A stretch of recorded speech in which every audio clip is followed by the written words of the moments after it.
కష్టకాలంలో ఎవరిని సహాయం అడగకు ఎగతాళి చేస్తారు. మనం కష్టాల్లో ఉన్నామని సంతోషపడుతారు. ఆ దేవుడి పాదాలు పట్టుకో, మనసులో ఉన్న బాధ, కష్టాలు చెప్పుకో, కన్నీరు పెట్టుకో, నీ కన్నీరు చూసి ఆ శివయ్య చలించిపోతాడు. ఏదో ఒక రూపంలో వచ్చి నిన్ను ఆదుకుంటడు.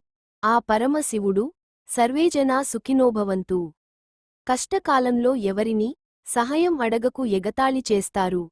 మనం కష్టాల్లో ఉన్నామని సంతోషపడుతారు. ఆ దేవుడి పాదాలు పట్టుకో, మనసులో ఉన్న బాధ, కష్టాలు చెప్పుకో, కన్నీరు పెట్టుకో, నీ కన్నీరు చూసి ఆ శివయ్య చలించిపోతాడు. ఏదో ఒక రూపంలో వచ్చి నిన్ను ఆదుకుంటడు. ఆ పరమశివుడు సర్వేజనా సుఖినోభవంతు. కష్టకాలంలో ఎవరిని సహాయం అడగకు ఎగతాళి చేస్తారు.